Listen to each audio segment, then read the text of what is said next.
ইসলাম হচ্ছে একটা পরিপূর্ণ জীবন ব্যবস্থা। মাথা থেকে পায়ের চপ্পল পর্যন্ত প্রত্যেকটা আদব আখলাক চরিত্র রাসূল সাল্লাল্লাহু আলাইহি সাল্লাম দিয়েছেন। যেটা চেয়েছেন নবী একটাও বাদ দেননি, সব দিয়েছেন। যেটা চেয়েছেন ইসলামের জন্য একটা মানুষকে জান্নাতে যাওয়া, ইহদিনাস সিরাতাল মুস্তাকিম পর্যন্ত সেই রাস্তায় চলা, যতগুলো আসল প্রয়োজন জিনিস আছে ইসলামের বিধানের মধ্যে নবী সাল্লাল্লাহু আলাইহি সাল্লাম সব হাদিস কোরআনের দ্বারা বর্ণনা করে মানুষকে বুঝিয়ে দিয়েছেন।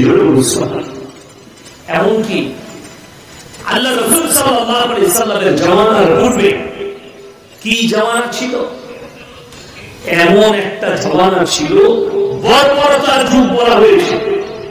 ইসলাম ইতিহাস বিদরা লিখেছেন, যারা ইসলামের ইতিহাস লিখেছেন তিনারা লিখেছেন আল্লাহর হাবিব দুনিয়াতে আসার পূর্বে যে যুগটা ছিল সেটা কোনো স্বর্ণ যুগ ছিল না। স্বর্ণ যুগ, পৃথিবীর স্বর্ণ যুগ বলা হয় আল্লাহ নবী এবং সাহাবীদের যুগকে বলা হয়। সুবহানাল্লাহ, এটা ছিল পৃথিবীর স্বর্ণ যুগ। যে জায়গা থেকে মানুষ সভ্যতা খুঁজে পেয়েছে, যে জায়গা থেকে মানুষ পৃথিবীতে মানবতা খুঁজে পেয়েছে, যে জায়গা থেকে, যে সময় থেকে মানুষ মা বাপ বোন বেটি সব চিনতে পেরেছে, সেই যুগটার নাম হচ্ছে আল্লাহ রাসূলের এবং সাহাবীদের যুগটা। তার আগে কি বর্বরতা ছিল? বর্তমানে দেখবেন, আমরা দেখেছি, এখনো দেখছি, আমাদের বাড়িতে গায়ে অনেকজন ঘোষরা গায়ে পালে না, সাধারণ মানুষ গৃহপালিত পশু গায়ে পালে। সেই গায়ে ভালো বাচ্চা হওয়ার জন্য, জানো বাছুরটা ভালো হয়, তার জন্য একটা ভালো ষাঁড়ের কাছে নিয়ে যায়। জায়গায় জায়গায় কোথায় ভালো ষাঁড় আছে সেই ষাঁড়ের কাছে আবাদ করতে নিয়ে যায়। কেন? ভালো বাছুর যেন হয়। আল্লাহ নবী সাল্লাল্লাহু আলাইহি ওয়াসাল্লামের পূর্বের যুগ এক নির্দিষ্ট যুগ ছিল। তারা নিজেদের বল বাড়াবার জন্য, লাঠির জোর বাড়াবার জন্য, দখল করার জন্য নিজেদের বিবিকে হাঁটটা কাটটা মরদের কাছে নিয়ে যেত, যাতে আমার বাচ্চাটা সুন্দর সুস্থ সবল হয় আর আমার লাঠির জোর হয়। জোরে বলুন নাউজুবিল্লাহ। নবী এলেন, নবীজির কাছে কোরআন এসেছে, হে আমার নবী পরিবর্তন করো। যাদের মনে হচ্ছে নবীজি মাছ নিয়ে এসে আল্লাহর কসম করে বলছে, আল্লাহ নবীজির হাত ধরে পৃথিবীর মানুষকে মা বোন সব চিনিয়ে দিলেন, কার সঙ্গে বিয়ে চলবে, কার সঙ্গে বিয়ে চলবে না। যাদের বাড়িতে মানে পুরাণ আছে সকালে গিয়ে খুলবে, দিয়ে আমার জন্য দোয়া করবে। 4 পারা শেষ পৃষ্ঠা হাতের পর থেকে হরিমাত আলাইকুম উম্মাহাতুকুম ওয়া বানাতুকুম ওয়া খালাতুকুম ওয়া বানাতুল আখি ওয়া বানাতুল উখতি, একটার পর একটা আল্লাহ তাআলা বলে দিলে তোমার মা, তোমার বোন, তোমার ফুফু, তোমার মায়ের বোন, তোমার খালা, কার সঙ্গে বিয়ে করা হারাম আর কার সঙ্গে বিয়ে করা জায়েজ আছে। একটার পর একটা আল্লাহ নবীকে শিক্ষা দিলেন আর নবীজি মানুষের কাছে পৌঁছে দিলেন। জোরে বলুন সুবহানাল্লাহ। কোরআন আসমানি কিতাব, আল্লাহ পাঠালেন। এই কোরআন কোথায় ছিল? ফি লাওহিন মাহফুজ। কোরআন নিজে বলছে আমি লাহে মাহফুজে ছিলাম। কোরআন তোমাকে দুনিয়াতে কিসের জন্য পাঠানো হলো? কোরআন নিজে বলছে আলিফ লাম রা কিতাবুন আনজালনাহু ইলাইকা লিতুখরিজান নাস মিনাজ যুলুমাতি ইলান নূর। আল্লাহ কোরআনকে পাঠালেন। কোরআন তুমি বলে দাও লিতুখরিজান নাস, আল্লাহ আমাকে পাঠালেন এই পৃথিবীর মানুষকে একটা আলোর পথ দেখাবার জন্য। জোরে বলুন সুবহানাল্লাহ। হে নবী, আপনাকে আমি কোরআন দান করলাম। এই কোরআন মানুষকে, যারা অন্ধকার জগতে ডুবে আছে, অন্ধকার জায়গায় ডুবে আছে, তাদেরকে আলোর পথটা কোরআন দেখাবে। এই জন্য কোরআনকে পাঠানো হয়েছে। কোরআনকে জিজ্ঞেস করুন, কোরআন তোমার ওজন কেমন? কোরআন এটাও বলে দিয়েছে যে কোরআনের ওজন কতটা। আপনার বাড়িতে যে কোরআন রাখা আছে সেটা যদি ওজন করে, কোরআনটার ওজন হবে, কারোর বাড়িটা একটু ভারী হলে হবে 3 কিলো, নাহলে 3.5 কিলো, নাহলে 4 কিলো নাইলে 5 কিলো। সব থেকে পৃথিবী ওয়েটওয়ালা কোরআন আছে তুরস্কের মসজিদে, ইস্তাম্বুলের তুরস্কের এক মসজিদে রাখা আছে। সব থেকে বড় 5 কুইন্টাল ওজনের একটা কোরআন। আমার মুসলমান ভাই, এটাও কোরআনের ওজন নয়, সোনার পানি দিয়ে লেখা কোরআন এখনো আছে। কোথায়? পশ্চিম বাংলার মাটিতে। কেউ জানেন কোথায় আছে? কোন মিউজিয়ামে, কোন জায়গায় রাখা আছে? মুর্শিদাবাদের লালবাগের হাজারদুয়ারিতে নবাব সিরাজউদ্দৌলা যে বাড়িটা আছে তার ভেতরে নবাবের লেখা, নবাবের বাড়ির কোরআন, সোনার পানি দিয়ে লেখানো কোরআন এখনো ধরে রাখা আছে। ওটা কোরআনের ওজন নয়। যদি বলেন কোরআনের ওজন কত, কোরআনকে জিজ্ঞেস করো। কোরআন বললে হে আমার নবী, নবী বললেন হে পৃথিবীর মানুষ শোনো। কোরআন নিজে বলে দিচ্ছে আমার ওজনটা পৃথিবীর মানুষকে শুনিয়ে দাও। লাউ আনজালনা হাদাল কুরআন আলা জাবালিন লারাইতাহু খাশিয়াম মুতাসাদ্দিয়াম মিন খাশিয়াতিল্লাহ। আমি যদি এই কোরআনটাকে হে আমার নবী পাহাড়ের উপরে অবতীর্ণ করিতাম, আমার ভয়ে পাহাড়টা চূর্ণ বিচূর্ণ হয়ে যেত। আমি উম্মতে মুহাম্মাদীকে ভালোবেসে দান করেছি। এই কোরআনের ওজন পাহাড় নিতে পারেনি। আমি উম্মতে মুহাম্মাদী পৃথিবীর মানুষের কল্যাণের জন্য কোরআনকে পাঠানো হয়েছে। জোরে বলুন সুবহানাল্লাহ। কল্যাণ ভালো, ওই জন্য কোরআনে আছে। আমাদের দেশে পৃথিবী সব লোক কম বেশি সিজদা করে, নাস্তিকরা ছাড়া। ঠিক কি না কথা বলে? সবাই সিজদা করে না? করে না? শুধু মুসলিমরা সিজদা করে না, হিন্দুরা সিজদা করে, খ্রিস্টানরা করে, ইহুদিরা করে, নাসারারা করে, আপনার পাঞ্জাবিরা করে, যতজন আছে সবাই সিজদা করে। কিন্তু সিজদার কোয়ালিটি আছে। ওই জন্য আল্লাহ তাআলা সিজদার কোয়ালিটি থাকার কারণে আল্লাহ কোরআনের শর্ত রেখে দিলেন, পূব কিংবা পশ্চিম দিকে সিজদা দেওয়ার নাম ঈমান নয়। আল্লাহ শর্ত রাখলেন না সিজদাটা। কেন? কেউ গাছের সামনে সিজদা দিচ্ছে, কেউ ঠাকুরের সামনে, কেউ কবরের সামনে, কেউ মাটির ঢিপির সামনে, কেউ সূর্যের সামনে, কেউ আগুনের সামনে, কেউ চন্দ্রের সামনে, কেউ পূব দিকে, কেউ পশ্চিম দিকে, কেউ উত্তরে, কেউ দক্ষিণে। ওই জন্য আল্লাহ কোরআনে বলে দিলেন লাইসাল বিররা আন তুওয়াল্লু বুজুহাকুম কিবালাল মাশরিকি ওয়াল মাগরিব। পূব কিংবা পশ্চিম দিকে হে নবী মাথা ঠোকার নাম ঈমান নয়। যদি ঈমানদার হতে চাও, এক নম্বর শর্ত আল্লাহ রাখলেন মান আমানা বিল্লাহ, আল্লাহর উপরে প্রকৃত বিশ্বাস। সবাই আনবো, জোরে বলুন ইনশাআল্লাহ। আল্লাহর উপরে এক নম্বর বিশ্বাস, ওয়াল ইয়াউমিল আখির, আমার পরকালের প্রতি, ওয়াল মালাইকা। তুমি কেমন পরেজগার, তোমার আখলাক, চরিত্র, তোমার নামাজ, তোমার ব্যবহার দেখে পাড়ার লোক বলবে, তোমাকে বলতে হবে। এই পৃথিবীতে নিজের তারিফের যোগ্য একটাও মানুষ নেই। যারা নিজের প্রশংসা করে জানবেন এই লোকটা মূর্খ লোক। একটা মানুষও নিজের প্রশংসার যোগ্যতা রাখে না। কেন? ইয়াসিনকে এখন বক্তব্য দিতে দেখছেন, আমি কিসের প্রশংসা করব? আমার নিজে শক্তির করব না, জ্ঞানের করব না, ইলমের করব? যদি ইলমের করি, আল্লাহ যদি 19 সেকেন্ডের মধ্যে আমার মেমোরিটাকে খারাপ করে দেয়, আমাকে আপনারা পাগল বলে ডাকবেন। ঠিক কিনা কথা বলে? তাহলে আমার শক্তি নাই মেমোরিটাকে ধরে রাখা। মেমোরি কার হাতে? সকলে বলুন আল্লাহর হাতে। শক্তি কার হাতে? আল্লাহর হাতে। সব কিছু আপনার শরীরে, মানুষের পরিপূর্ণ কন্ট্রোল, রিমোটটা আমার আল্লাহর হাতে। আল্লাহ যখন ইচ্ছা যা করবে সেটাই হবে, মানুষ যেটা চাই সেটা হবে না। ওই জন্য যারা নিজেদের শক্তি দেখাচ্ছেন, কেউ শক্তির উপর মানে আর কি পাওয়ার দেখাচ্ছে, কেউ জ্ঞানের, কেউ নিজের বংশের, কেউ নিজের শক্তি যারা দেখাচ্ছেন, তাদেরকে একটা কোরআনের আয়াত সবসময় ব্রেনে রাখা দরকার। সূরা আন-নাহল 29 পার একদম প্রথম আয়াত, হালাত আলাল ইনসানি হিনুম মিনাদ দাহরি লাম ইয়াকুন শাইয়ান মাযকুরা।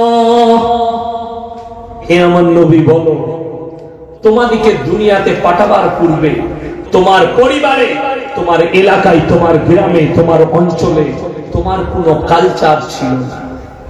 আমি আল্লাহ রাব্বুল আলামিন আমার কুদরতে তোমাদেরকে পাঠিয়েছি। কিভাবে গেলে? ইন্না খালাকনাল ইনসানা মিন নুতফাতিন আমশাজ নাবতালিহি ফাজআলনাহু সামিআন বাসীরা।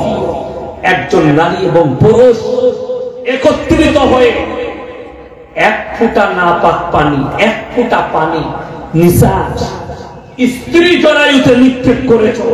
বাকি সমস্ত কাজ সকলে বলুন কার? আরো জনে বলুন কার? আল্লাহ। আপনার কোনো কৃতিত্ব নেই। যারা বুক বুকে চায়ের দোকানে বলেন আমি বেটার বাপ, তুমি হচ্ছে মূর্খ, তা না হলে এই কথা বলতে না। আমি 4 বেটার বাপ, আমি 3 বেটার বাপ, এটা কখনোই বলতে পারতে না।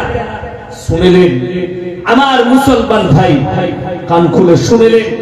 যারা বলেন আমি 4 বেটার বাপ, যারা বলেন আমি 5 বেটার বাপ, আল্লাহ কোরআনে দৃষ্টান্ত দিয়েছেন, দলিল দিয়েছেন। তোমরা নিজেদের যৌবনের ফুটানি করো, বাপ হওয়ার ফুটানি করো। আমি আল্লাহ যদি ইচ্ছা করতাম বাপের উপর প্রয়োজন পড়তো না, বিনা বাপের সন্তান দেবার ক্ষমতা আমি আল্লাহ একমাত্র রাখি। তার দলিল, তার দলিলকে, তার দলিল হচ্ছে কি হয়েছে? এটা একটা টেস্টের দুটো করে মোবাইল লাগাইছে, এইখানে আছে, এইখানে আছে, না না একটা করে মোবাইল, একটা বিষয় এইটা কার? এটা একটা পুরো মোবাইল, দুটো করে স্ট্যান্ডে মোবাইল লাগাচ্ছে, মানে একটা করে লাগাও, ওই দুটো লাগানো আছে। এটা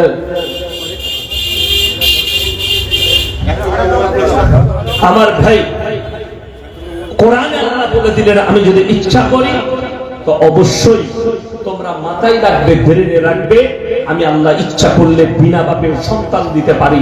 তিনি হচ্ছেন হযরতে ঈসা মাসীহ। মরিয়মের গর্ভে আল্লাহ বিনা বাপের সন্তান পাঠিয়ে পৃথিবীর মানুষকে তার লাগিয়েছেন এবং বুঝাতে চেয়েছেন আমি আল্লাহই হচ্ছি সর্বেসর্বা। যারা নামাজ পড়েন না, যারা সিজদা করেন না, যারা নামাজের উপরে বিশ্বাস রাখেন না, কান খুলে শুনে যান। আল্লাহ কোরআনে বলেছে তোমরা আমাকে সিজদা করো বা না করো, ইচ্ছাই হোক কিংবা অনিচ্ছায়, তোমাদের ছায়া বলো 24 ঘন্টা আমাকে সিজদা করছে। জোরে বলুন সুবহানাল্লাহ। তুমি সিজদা করো বা না করো, তোমাদের ছায়া বলো আমার আল্লাহকে 24 ঘন্টা সিজদারত অবস্থায় আছে। কিসের পাওয়ার দেখাও, কিসের শক্তি দেখাও, কি পরিদর্শন দেখাও, নিজের বলের জ্ঞানের গরিমা। কেউ অহংকার করবেন না। যারা অহংকারী হবে, বলের, সম্মানের, ইজ্জতের, চেয়ারের, শক্তির, যারা মানুষকে অহংকার করবে জমিনের উপরে, আল্লাহ হাদিসে, আমার নবী বিশ্ব নবীর হাদিস, অহংকারীরা কোনোদিন জান্নাতে প্রবেশ করবে না।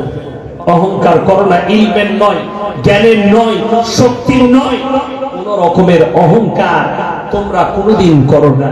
আমার মুসলমান ভাই, কান খুলে শুনেলেন। সবাই আজ থেকে নিয়ত করুন আমরা নবীজি সাল্লাল্লাহু আলাইহি সাল্লামের আদর্শের উপরে আদর্শবান হব। জোরে বলুন ইনশাআল্লাহ। চলুন, হিদায়াতের উপরে কারা আছে, দ্বীনের উপরে কারা প্রতিষ্ঠিত আছে, এরপর কোরআনকে জিজ্ঞেস করুন, একটা একটা করে জিজ্ঞেস করুন দ্বীনের উপরে কারা প্রতিষ্ঠিত আছে।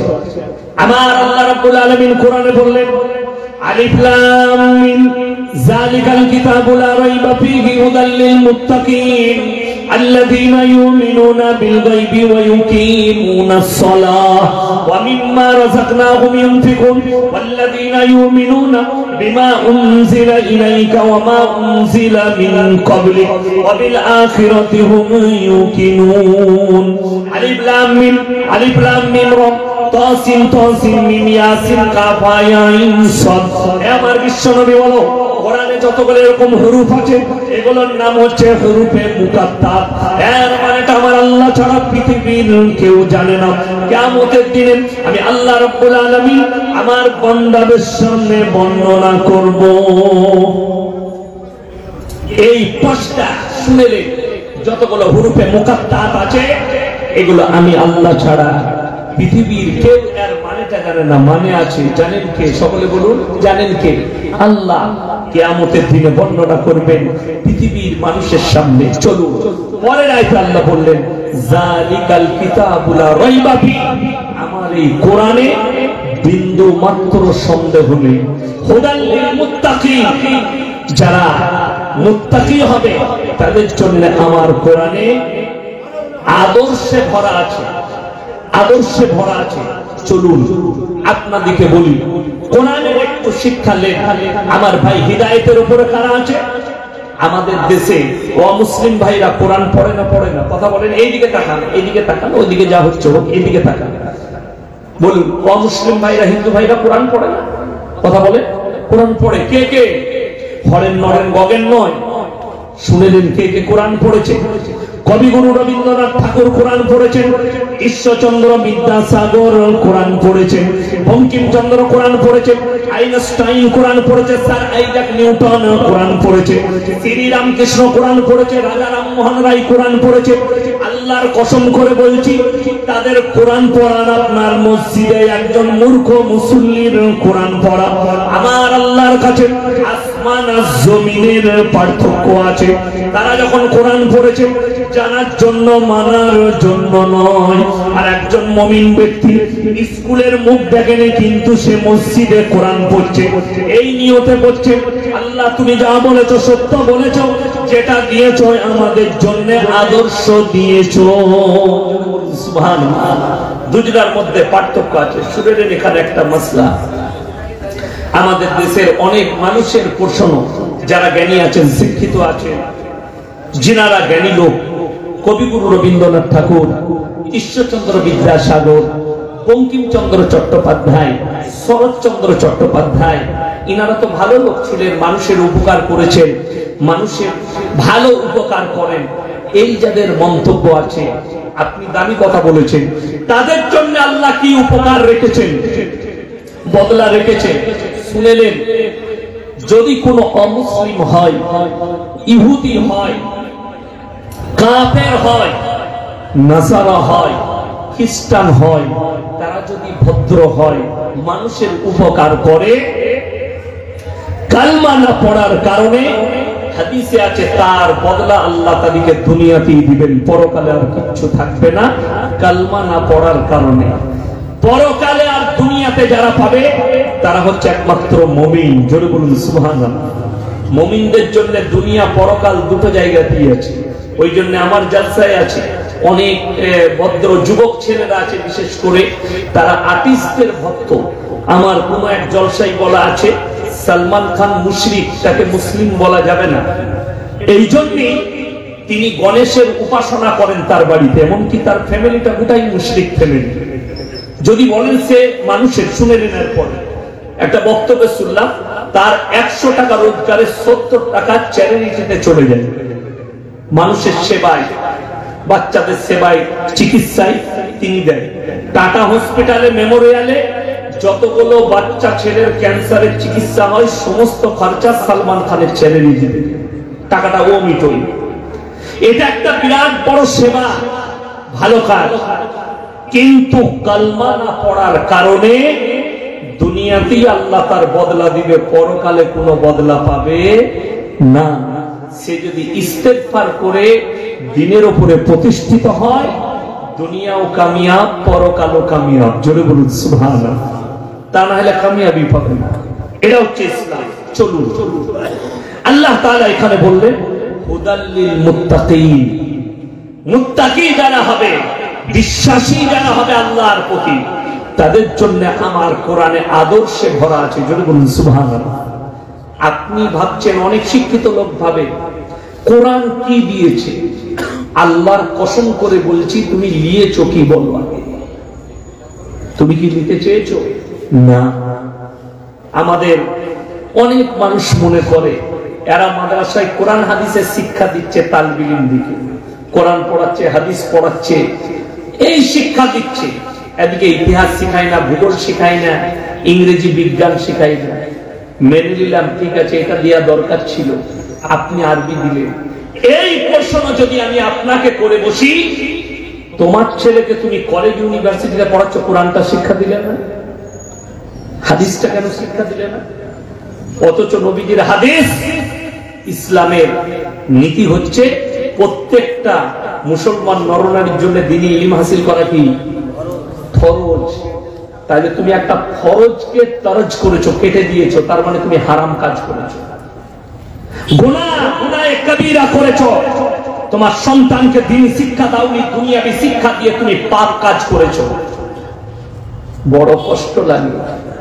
আমরা একবারও বলিনি যে ছেলেটা হাফেজ হয়েছে সে ইঞ্জিনিয়ার হতে পারবে না, একবারও বলিনি যে ছেলেটা মৌলবি হয়েছে সে ইঞ্জিনিয়ার হতে পারবে না। এটাই মুসলমানদের কমি।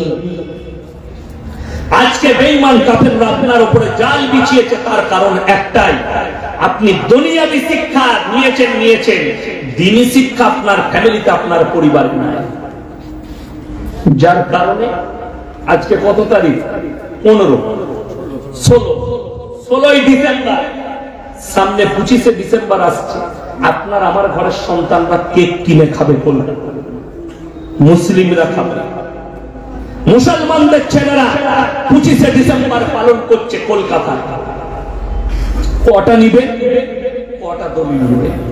আমি আমার বর্তমান টাউনের কথা বলছি, লাইন দিয়ে মুসলিমদের ছেলে মেয়েরা, কলেজ পড়ুয়ারা দাঁড়িয়ে আছে খ্রিস্টানদের গির্জায় আশীর্বাদ নিব বলে। আপনি জানেন খ্রিস্টানরা আহলে কোরআন থেকে বেরিয়ে গেছে, এটা তাদের কালচার, ইসলামের কালচার নয়। ইসলামে নীতি নেই। আপনি তারটাকে নিজের মনে করেছেন, যার কারণ আপনি আপনার বাচ্চাকে দ্বীনি শিক্ষা দিতে পারেন। তসলিমা নাসরিন কোন হিন্দু ঘরে জন্ম নেয়নি, মুসলমান ঘরে জন্ম নিয়েছে। আজকে নবীর দুশ্মন কি করে হলো, কোরআনের দুশ্মন কি করে হয়ে দাঁড়ালো? তার বাবা মা তাকে শিক্ষা তো দিয়েছে দুনিয়াবি, তাকে দ্বীনি শিক্ষা না দেওয়ার কারণে আজকে নবীর দুশ্মন। সালমান রুশদি কোন হিন্দু ঘরে জন্ম নেয়নি, মুসলমান ঘরে জন্ম নিয়ে ইসলামের দুশ্মন। ওয়াসিম রিজভী উত্তরপ্রদেশের ইসলামের দুশ্মন, মুসলমান ঘরে জন্ম নিয়েছে। তারেক ফাতেহি মুসলমান ঘরে জন্ম নিয়েছে। বাংলাদেশের আরেক মালের আবিষ্কার হয়েছে, তার নাম হচ্ছে আসাদ নূর। প্রতিনিয়ত, এমনকি আমি খালি তাকিয়ে দেখছি এই পশ্চিম বাংলায় নূপুর শর্মা বলে ভারতবর্ষের একটা নোংরা মেয়ে, পতিতালয়ের মেয়ে, দেহ ব্যবসায়ী মেয়ে, নবীজি বিরুদ্ধে কুরুচিকর মন্তব্য করার কারণে তোলপাড় মিটে গেছে পৃথিবী। আপনারা ফেসবুক দেখেন, যারা দেখছে সেই মৌলবীরা অন্ধ হয়ে বসে আছে, সেই হুজুর কটা দেখার পরও চুপচাপ বসে আছে। এই আসাদ নূর বলে ছেলেটা নবীজিকে ব্যভিচারী বলেছে, নাউজুবিল্লাহ বলে। বাংলাদেশের ছেলে ভারতে ঠাঁই নিয়ে আছে। ইসলামী রাষ্ট্র যদি হয়, একে হত্যা করার হুকুম আছে ইসলামী শরীয়তে। এটা আমি কোরআন হাদিস বললাম, যে নবীর বিরুদ্ধে কুরুচিকর মন্তব্য করেছে, ইসলামী শাসন হলে তাদেরকে হত্যার হুকুম আছে ইসলামী শরীয়তে। প্রতিনিয়ত এই ছেলেটা কোনো হিন্দু ঘরে জন্ম নেয়নি, মুসলিম ঘরে জন্ম নিয়েছে। আল্লামা ইকবাল ওই জন্য বলেছে, ইস ঘর কো আগ লাগি ঘর কি চিরাগ সে। মুসলমান তোমরা নিজেদের ঘরে নিজের আগুন ধরিয়েছো, লোককে গালি দিয়ে লাভ হবে না। কেন? এদের মা বাবারা জন্ম তো দিয়েছে, তিনি শিক্ষা দেয় না। আজকে বড় কষ্ট লাগে, এখানে এতগুলো মানুষ বসে আছে, মুসলমান ঘরের ছেলে। আপনি নামাজি, আপনার ছেলে মাতা। আপনি নামাজি, আপনার ছেলে গাঁজাখোর। আপনি নামাজি, আপনার ছেলে লটারির টিকিট কাটে। আপনি নামাজি, আপনার ছেলে সুদ খায়। আপনি নামাজি, আপনার ছেলে চুরি করে। আপনি নামাজি, আপনার ছেলে ব্যভিচার করে। আপনি কি শিক্ষা দিয়েছেন? আপনি নিজেকে মুসলমান বলে দাবি করেন। আমি এটা বুঝাতে চাইছি আপনাদেরকে, আমার মুসলমান ভাই শুনে নিন। 5টা আল্লাহ ওয়াদা করালেন, হে আমার নবী শোনো, এই 5টা কথার উপরে যারা বিশ্বাস আর আমল করবে তারা একমাত্র হিদায়াতের উপরে আছে। আপনি আজকে ডিসকাস করবেন বাড়িতে গিয়ে, এই 5টা কথার উপরে আমি বিশ্বাস রাখি আর আমল করি কিনা। যদি না করেন, আপনি হিদায়াতের উপরে আসতে পারেন না। নাম্বার 1, আল্লাহ বললেন আল্লাযীনা ইউমিনুনা বিল গায়ব, না দেখে আল্লাহকে বিশ্বাসের নাম হচ্ছে ঈমান। মোবাইল খুলে কি দেখতে পাবে?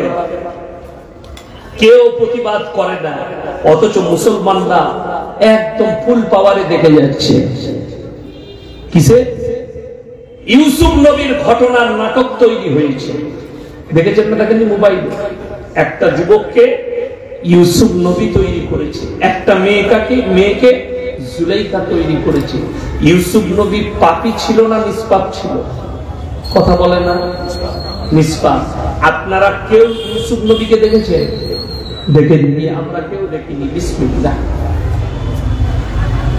উপরন্তু ইউসুফ নবী যে যুবকটাকে তৈরি করেছে, এটা কোনো ব্যভিচারিক ছেলে হবে না, এটা কোনো পতিতালয়ের ছেলে হবে, এটা কোনো দেহ ব্যবসায়ী মেয়ের ছেলে। ফিল্মের আর্টিস্টরা আমার কাছে দেহ ব্যবসায়ীর থেকে বেশি সম্মান পাবে, যাদের সকালে একটা স্বামী, রাতের বেলায় আর একটা স্বামী। তারা নাটক তৈরি করেছে, ইউসুফ নবীর নাটক। এটা ইসলামকে বিকৃত করা হচ্ছে। আল্লাহ নবী সাল্লাল্লাহু আলাইহি সাল্লামকে আমরা চোখে দেখিনি, আল্লাহকে দেখিনি, এটার নামই হচ্ছে ঈমান। আল্লাহ কোরআনে প্রথমেই ওয়াদা করালেন আল্লাযীনা ইউমিনুনা বিল গায়ব। হে আমার নবী, এটা সূরা বাকারার 3 নম্বর আয়াত। হে আমার নবী বলো আল্লাযীনা ইউমিনুনা বিল গায়ব, না দেখে আল্লাহকে বিশ্বাসের নামটাই হচ্ছে ঈমান। আমরা কেউ দেখিনি, এর উপহার আল্লাহ নবীকে এর জন্য কি দিবেন? পুরস্কৃত করবেন কিয়ামতের দিনে। জোরে বলুন সুবহানাল্লাহ। যারা ঈমানের উপরে টিকে থাকবে, আল্লাহর কসম, আল্লাহ পুরস্কার, জান্নাতের সবথেকে দামি পুরস্কার হবে জান্নাতীদের আল্লাহর দিদার। জোরে বলুন সুবহানাল্লাহ। তারা আল্লাহর দিদার পাবে কিয়ামতের দিনে। জান্নাতে গেলে আল্লাহর দিদার পাবেন। আপনি চিন্তা করুন আল্লাহ দিদার কিভাবে করাবে?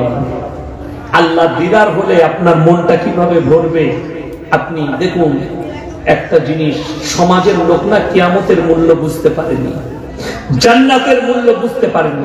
আমি আপনাদেরকে ছোট্ট উদাহরণ দিয়ে বুঝিয়ে দিই। আমরা যখন বাচ্চা ছেলে, সবাই আমরা যখন, আমাদেরও এখন বাচ্চা আছে না? বাচ্চা ছেলেটিকে যখন খেলনা দেন, সেই খেলনাটা ভেঙে গেলে বাচ্চা ছেলেরা কাঁদে না? কাঁদে না? আমরা প্রচুর কাঁদতাম। আমাদের বাচ্চারা কাঁদে, তাদেরকে বুঝাতে হয় যে আবার একটা এরকম খেলনা এনে দেবো। সে মনে করে এই খেলনাটাই আমার দুনিয়া।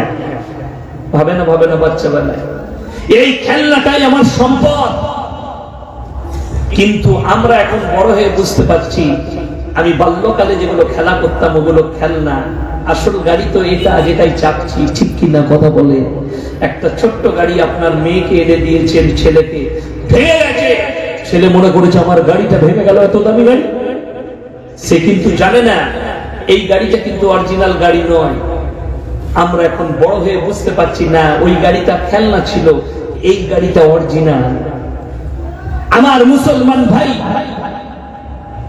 এই দুনিয়াটাকে যারা প্রাধান্য দিয়ে রেখেছে, এই দুনিয়ায় আমার অরিজিনাল ঘর বাড়ি সম্পদ সবকিছু আমার অরিজিনাল, এটাই তারা শুনেলেন। আল্লাহর কসম করে বলছি, যখন কিয়ামতের দিনে জান্নাতীদেরকে পুরস্কৃত করা হবে, তারা খালি শুনেলেন। আমার ভাই, আমার নবী, বিশ্ব নবী, সকলে বলুন সাল্লাল্লাহু আলাইহি সাল্লাম, কিয়ামতের দিনে মানুষকে আল্লাহ দাঁড় করাবেন। আল্লাহ তাআলা কোরআনে বলছেন, হে নবী সেদিনের কথা বলো। মানুষ কি বলবে কিয়ামতের দিনে? শুনেলেন, কান্নাহুম ইয়াওমা ইয়ারাউনাহা লাম ইয়ালবাসু ইল্লা আশিয়াতান আও দুহাহা। এটা কোরআন। হে নবী সেদিনের কথা বলো যেদিনে মানুষ বলবে কিয়ামতের দিনে, আমরা তো এই কিয়ামতের পরিপ্রেক্ষিতে দুনিয়াতে একটা সকাল আর একটা সন্ধ্যা গুজার করেছি, তার বেশি কিচ্ছু করিনি।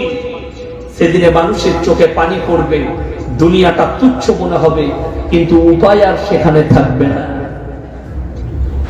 খেলনার মতো হবে। বাচ্চা বেলায় বাচ্চা খেলনার লেগে কাঁদে, বড় হয়ে বুঝতে পারে ওটা তো নকল ছিল, আসল গাড়ি তো এটা। কিয়ামতের দিনে মানুষ বুঝতে পারবে আসল খেলনার জায়গা ছিল, খেলাধুলার জায়গা ছিল দুনিয়া, সেখানে খালি ইমানি মজবুতি করার জায়গা, কারখানা ছিল। আসল জায়গা তো এটা, আসল বাড়ি তো এটা। একটা দামি মার্বেল দিয়ে বাড়ি তৈরি করলে লোকেরা দেখতে আসে, এত সুন্দর ঝাড়বাতি লাগিয়েছে, এত সুন্দর বাড়ি তৈরি করেছে, এত দামি টাইলস লাগিয়েছে, দেখতে আসছেন। আল্লাহর কসম করে বলছি, জান্নাতে দিকে আল্লাহ যে বাড়িটা দিবেন, রওয়ায়েতে আছে তার একটা ইট হবে রূপার আর একটা ইট হবে সোনার। জোরে বলুন না সুবহানাল্লাহ। তোমার জান্নাতের একটা সোনার ইট বিক্রি করে দিলে তোমার বাড়ির থেকে দামি বাড়ি হবে, ঠিক কিনা কথা বলেন? আর তুমি দুনিয়ার প্রতি মশগুল হয়ে আছো, আল্লাহর উপরে না দেখে বিশ্বাস। এটা এক নম্বর। কাদের জন্য? যারা হিদায়াতের উপরে আসতে চায়। আল্লাযীনা ইউমিনুনা বিল গায়ব। দেখবে আরো উদাহরণ দিয়ে বুঝিয়ে দিই। আমাদের যখন আমাদের বাবারা বিয়ে ঠিক করে, ছেলেকে বললে তোর লাগে একটা মেয়ে দেখে এসেছি, তুই সামনের সপ্তাহে যাবি, আজকে শনিবার, পরের শনিবার আমি ডেট বলে এসেছি, তুই দেখতে যাবি। ছেলের মনটা তখন কি মনে মনে হয়, আমি কবে যাব? শনিবার তার আর আসে না, ডেট পেরি না, ঘন্টা দেখে, টাইম দেখে, কবে শনিবার হবে, আমি কবে যাব? ভেতরে লাড্ডু ফুটে না ফুটে না, আমি কবে দেখব? আমি তখন সেই বছরে লখনৌ আলিয়া ইরফানিয়ায় কিরাত করছিলাম, তো শেষ বছর আমার ফারাগাতের, আর এক বছর বাকি আছে, রমজানের পরে গেছি। আমার মা ফোনে বলল যে তোমার বিয়ে ঠিক করেছে। আমি বললাম হাই যা, আমি তো এখনো মাদ্রাসাতেই পড়ালাম না, বিয়ে ঠিক কোথায়? তোমার ফুপুর মেয়ের সাথে। আমি বললাম আমি তো দেখবো, আমি পড়ার জীবনে গুজরাটে জীবনটা কাটিয়ে দিয়েছি, বাইরেতেই কাটিয়েছি, কুটুম ঘর চিনতাম না, তো আমার ফুপুর ঘরও আমি যাই। তা আমি বললাম আমি দেখবো। বলে ঠিক আছে, তোমার আব্বাজিকে বলছি টাকা পাঠিয়ে দিবে, তুমি টিকিট কেটে নাও, কুরবানির সময় বাকরা ঈদে চলে এসো ছুটি কাটিয়ে। ঠিক আছে যাবো, 10 দিন ছুটিটাকে ঘুরে চলে আসলো লখনৌ থেকে। তো আব্বাজি টাকা পাঠালো, টিকিট কাটলাম, একটা আমার গিন্নির জন্য একটা সুন্দর জামা কিনলাম আমি লখনৌ, এটা নিয়ে গিয়ে গিফট দেবো আমার যে বিয়ে হবে তাকে। তো টিকিটটা রোজ একবার করে বার করতাম আর দেখতাম আজকে কত তারিখ হলো। কি বলেন, ভেতরটা মানতো না যে আমার অর্ধাঙ্গিনী হবে, যে আমার বিবি হবে, সে দেখতে কেমন হবে, কবে তার সঙ্গে আমার চোখের মিল খাবে, দিদার হবে। যদি নিজের বিবিকে দেখার জন্য এত উতাল হয়, আমার ইমানদার ভাইরা, তোমার হৃদয়কে জিজ্ঞেস করো, ফজরের সময় সিজদায় পড়ে কাঁদবে আর মনে মনে চিন্তা করবে আল্লাহ তোমার দিদার কখন হবে আর কেমন হবে দিদারটা। মনে মনে চিন্তা করো, আল্লাহ জান্নাতে দিকে দিদার করাবেন, এটা আমার আল্লাহর ওয়াদা। আল্লাযীনা ইউমিনুনা বিল গায়ব। সবাই নিয়ত করুন, না দেখে আল্লাহকে বিশ্বাস করব, জোরে বলুন ইনশাআল্লাহ। এটা এক নম্বর। দ্বিতীয় নম্বর, ওয়ায়ুকিমুনাস সালাহ, এবং তারা যেন পাঁচগানা নামাজ আদায় করে। আপনাকে 5 ওয়াক্তের নামাজি হতে হবে, এটা আল্লাহ বললেন। যারা হিদায়াতের উপরে আসতে চায় তাদের জন্য দ্বিতীয় নম্বর শর্ত, তারা যেন 5 ওয়াক্তের নামাজি হয়। শুনে নেওয়ার পরে নামাজি পাইকিরি নামাজি হবেন না। আমাদের দেশের লোক প্রচুর পাইকিরি নামাজি আছে। নামাজি বলে দিই, কেউ কি যদি নামাজের দাওয়াত দিতে যান, আমাদের সাথী ভাইরা দাওয়াত দিতে যায়, নামাজ পড়ে কি করবে? আমাদের গ্রামে অমুক জন চুরিও করছে, নামাজও পড়ছে, বলেন না বলেন না, জিনাও করছে, নামাজ পড়ছে। আমার মুসলমান ভাই, নামাজি কখনো চোর নয়, চোর নামাজি সেজে যায়। নামাজি কখনো জিনাকারী নয়, জিনাকারী চোর সেজে যায়। আমাদের দেশে তো জুম্মার দিনে অনেকজন জুম্মার নামাজ পড়তে যায় জুতো চুরি করার জন্য। আমি বললি খারাপ বলছি, সকালবেলায় গাল দিবে, বাস্তব বলছি, আপনাকে দেখিয়ে দিব। পড়ে যাচ্ছে ছিঁড়া জুতো, মসজিদ থেকে যেদিনে সালাম ফিরেছে ও বেরিয়ে আসছে নতুন জুতো পরে, আর ধরা পড়ে গেলে বলবে ভুলে ঢুকে গেল। তো আরে ভুলে তোর পুরনো জুতো নতুনটা বুঝতে পারলি না যে নতুন ঢুকেছে? হ্যাঁ, এই নামাজি কিন্তু অন্য দেশে নেই। জিজ্ঞেস করবেন হাজী সাহেব দিকে, আমাদের দেশের লোক নামাজে মসজিদে কখন ঢুকে, বাজারে মসজিদে নামাজ পড়বে যখন ইকামত চলে তখন ছুটে, আল্লাহ আকবার আল্লাহ আকবার তখন ছুটছে, তাড়াতাড়ি আল্লাহ আকবার। আর মনে পড়ছে না দোকানে ক্যাশ বাস্কেটে চাবি লাগাইছি না লাগাই, নামাজটা কত সুন্দর হবে। নামাজ আর দোকান একসাথে মিশে যাবে। অথচ নবীজি সাল্লাল্লাহু আলাইহি সাল্লামের হাদিস, দুনিয়ার সমস্ত হাজত মিটিয়ে নিয়ে তারপরে তোমরা আল্লাহর ইবাদতে দাঁড়াও, ফাইন্নাহু ইয়ারা। নামাজে দাঁড়ালে মনে মনে ভাববে আমি আল্লাহকে দেখতে পাই বা না পাই, আমার আল্লাহ আমাকে অবশ্যই দেখছেন। জোরে বলুন সুবহানাল্লাহ।